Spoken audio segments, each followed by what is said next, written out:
Once upon a time, in a world yet untouched by sorrow, God began the grand masterpiece of creation. Imagine the canvas of the universe, untouched and perfect, much like God Himself. On the first day, God spoke, and light pierced through the darkness. He crafted the skies, painted the oceans, and sculpted the mountains. Each detail, perfect and splendid, reflected God's love for beauty. The next days were filled with wonders. God separated the sky and water, created land, and adorned it with plants and trees.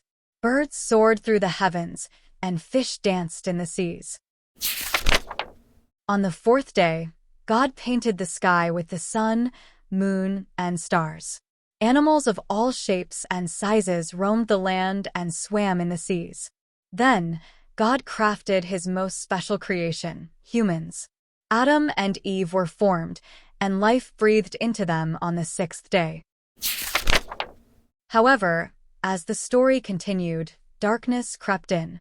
In the beautiful garden, Adam and Eve faced a choice. The serpent, a crafty creature, tempted them to disobey God. Here, the dark page begins, symbolizing the moment when disobedience cast a shadow over the perfect creation.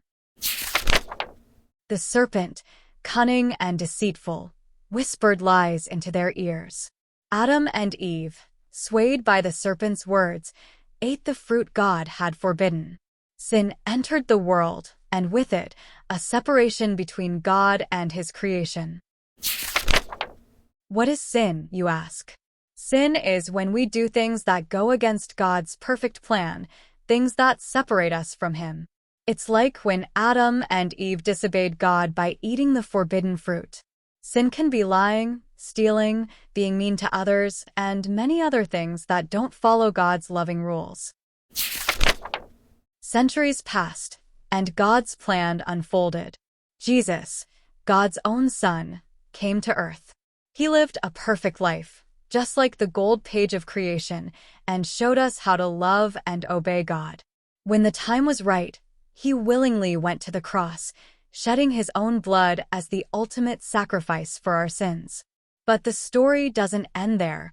On the third day, Jesus rose from the dead, conquering sin and death. As Adam and Eve faced the consequences of their choice, God instructed them to obey. The green page begins to unfold, illustrating the importance of obedience for growth in faith. Just as Adam and Eve faced choices, we too have the opportunity to obey God.